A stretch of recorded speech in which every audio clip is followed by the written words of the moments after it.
So today we're going to pick what's the greatest battle rifle of all time. And you'll get my opinion and I'll back up and I'll tell you why I think the greatest battle rifle, it's not the M1 Garand. This certainly is a nice battle rifle, don't get me wrong. But by definition, a battle rifle is a full-size rifle firing a full-size rifle round and is either semi-auto or select fire. And M1 Garand would qualify as that. It was a battle rifle. But I think there's a better pick for the greatest battle rifle of all time. Let's go take a look and see what it is. All right, so we already said the M1 Garand's out of the running. Great rifle, just not the greatest battle rifle of all time. That 8-round end-block clip, top fid, that kind of limited it. The long action of that 30-aught 6-round, the long gas system, another thing that kind of kept it from being the #1 battle rifle of all time. In fact, the M14 was supposedly an improved version of the M1 Garand, box magazine and 20-round capacity, things like that. The shorter action with the 7.62 by 51 or the 7.62 NATO. And the M14 didn't make the top. Another great rifle, just not the greatest battle rifle of all time. All right, so we said that the battle rifle, full-size rifle round, and had to be select fire or semi-auto. And you say, well, what kind of rifles would even be in that consideration? You had the SVT-40, you had the FN-FAL. We talked about the M1 Garand and the M14. The L1A1 here on the desk, or here on the bench. You also had, the MOS 49. And, you're thinking, well, the AK-47 is going to be out because that's intermediate round. It shot a 7.6 by 39. The M16 is out. Again, shoots an intermediate round. The 5.56 by 45. So, two great, very popular assault rifles, all right, but not battle rifles. So when we look at just battle rifles, we already take out the M16 and the AK-47 and that family. So we're we're left with big giant guns, all right? These were the full-size battle rifles. And the #1 pick is going to be the L1A1. What do you think of that? All right, you're thinking, John, why not the FN-FAL? This is even better than the FN-FAL. The L1A1, even though it's not select fire, it's semi-auto only. It's an improved version of the FN-FAL. Let's take a look at this bad boy. All right, so 1953, Commonwealth, UK, the Commonwealth countries. This is your rifle. This is your service rifle. Okay, this is a bolt action. This is a #4 Mark 1 Lee Enfield. All right, that shot that 303 Brit, which is an old rimmed cartridge going back to the 1800s. But it's bolt action. All right, it held 10 rounds, which was good for a bolt action rifle at the time. Had great sights on it. It went through World War II, the Korean War. Well proven. Okay, nice bolt action rifle. Probably the nicest bolt action rifles that come out of World War II. I know you Mauser fans are going to argue that one. But, okay, so 1953, this is your issue weapon. All right, and then in 1954, all of a sudden, you jump to the L1A1. Look at this. It's like in 1954, your service rifle just jumped into the space age. Okay, the United States was still going with the M1 Garand at the time. They haven't gone to the M14, which is like they trying to take the M1 Garand and improve it, become the M14. Oh no, the British went straight from that Lee Enfield right to this bad boy. All right, so we stepped up to that 7.62 NATO round. Went to a 20-round removable box magazine. The ergonomics of this thing is so much better. The charging handle is on the correct side. It's over here on the left. I can open the bolt without taking my hand off the grip and away from the trigger. Okay, I can drop that bolt and never lose control of the weapon.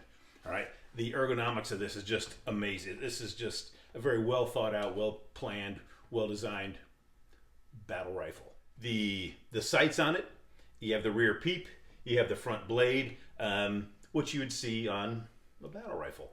All right, the 21-inch barrel and that 7.62 round, very, very potent. Keep in mind, this is a rifle of the Commonwealth, your Commonwealth countries. During the Vietnam War, you had the Australian forces were using L1A1, and they liked it. They could have used the M16, and they chose this over it. Okay, they thought that was a better round. They thought it was more effective as far as causing damage to your enemy. It was like they said, it just killed them deader. And as you know, early in Vietnam, the United States was having some trouble with M16. The first time using that small, high-velocity round and the M16 platform, that AR platform. So the Australian troops overwhelmingly chose the L1A1. They thought it was just a better rifle for that situation. All right, so I talked about how the ergonomics of this rifle were so much an improvement over other rifles at the time. And what it was, the FN-FAL came out, and the British, instead of going with the FN-FAL, they came up with their own improved version. All right, the FN-FAL was made on the metrics, measurements, and all that. This was actually made on the inch or imperial measurements. So they don't, even though they look alike, a lot of the parts will not swap just because of the difference in their measurements. But the pistol grip, just a great. You figure at that time, a lot of, we still had the M14 or the M1 Garand, that old style, wooden stock. Now we're all synthetics and steel here. We had things like, well, for one, the carry handle. If you look at the balance on this carry handle, look at that. It's right where it's supposed to be. The carry handle's right there in the balance point. But we look at, we talk about how the charging handle here being on the left side, all right. But also too, I can have that bolt release also on the left side, so I never have to take my hand off the pistol grip. Right. My safety up here, we're in safe. We drop down here to R for it's a repeater. Okay. The L1A1 is often referred to as the SLR. Okay, a self-loading rifle. And for some reason, the British use R for repeat, which would be semi-auto. And they had the L2 version that the Australians had would have another notch for full auto. But like I said, the L1A1 was strictly a semi-auto rifle. This foregrip, it's kind of that triangular shape, similar to what the M16 had. Kind of fits the hand really nice. If we look here, the magazine release is on the right side. And it is a rock and lock. Let me get this lined up. It is a rock and lock, but 20 rounds of that 7.62 NATO. And you figure when this was brand new, we were still shooting the M1 Garand, 8 rounds, end block clip style. So this was a huge improvement when it came to weapons like that. When a lot of other countries are still using bolt action rifles, this L1A1 was a huge jump forward. All right, one of the coolest features is the ease of disassembly, and one of the nicest design features. So we'll drop the mag. This lever here at the back of the receiver, we'll just push this rearward. The gun breaks. Remove the dust cover. Slide that straight back, and here's our bolt carrier and bolt. Look at that, ready to clean, ready to lubricate, ready to maintain. One of the nicest features of this weapon. And just put it all back together. So we put our bolt carrier group back in. We'll get our dust cover lined up. Make sure it's in that little tiny groove there. Get that lined up. Push it all the way forward, and we're all back together again. Look at that. Did I have that thing all covered? It's kind of hard to see in the camera and putting this together. But there's our safety again. How's that? As far as ease of maintenance, loading, we talked about the ergonomics of this unbelievable rifle. But there we go. How about that? All right, so we're seeing the use of synthetic materials, in the stock and the fore end. But if you look, it's kind of funny. Is the sling for the L1A1 looks a lot like that sling for the Lee Enfield. All right, still that cotton, canvas web. Hadn't gone synthetic there yet, But at the time, the U.S. was still dealing with, wood and steel.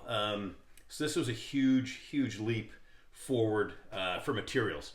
Like I said, it had some pretty cool design features. One of them is an adjustable gas system. Just by turning this wheel, I can completely shut the gas off, make this a single shot rifle, or I can tune in just enough gas to work the action. So I'm not over-gassing the weapon, so I'm not beating up my parts. So an adjustable gas system that was just a matter of just literally turning this wheel, all right, and I can change how much gas is operating the semi-automatic feature of this of the weapon. Something like that.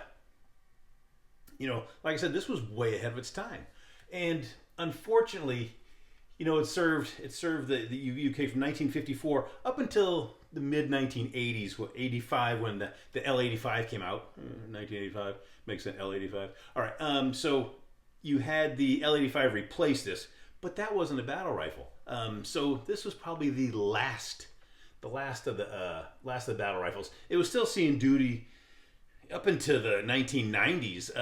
There were still some of these being used in like the first the first Gulf War. Some people were still bringing in, the L1A1 was still seeing action into the 1990s, believe it or not. So from 1954. Late 80s, early 90s, still seeing use as a main battle rifle. Remember, this one kicked ass there in the Falkland Islands. You remember seeing this on TV. You'd see those British troops running across the, whatever, and they're all packing L1A1s. The 7.62 NATO, the round is still being used, so the round didn't die out. Obviously, we're still using it. Still being used today in a lot of the NATO weapons. So it wasn't the round, it was more of the anticipated style of combat that kind of pushed these guns out, but still not really obsolete in any way.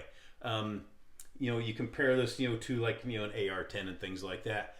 It's still effective, still, battlefield appropriate probably.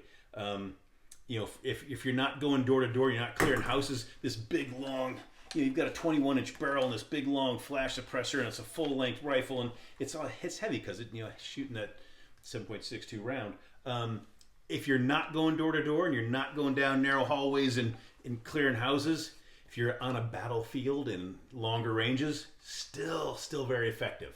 And if you are lucky enough to shoot one of these, you'll probably fall in love with it too. That 7.62 round is just awesome. And it's like I said, what's the downside of this? It never really was improved upon. We never really did still haven't moved really beyond this for that battle rifle category. No army's really fielding battle rifles nowadays. It may come back in style, but right now, it's kind of a dead thing. Everybody's kind of gone to, bullpups and carbines and lightweight and compact and, able to carry more ammo, things like that. But gosh, just never, like I said, never really did get improved upon. A fun rifle to shoot, a full-size rifle round, and like I said, the ergonomics just make this a lot of fun. If you like shooting, oh god, this is one of the ones you want to play with. But my pick, greatest battle rifle of all time.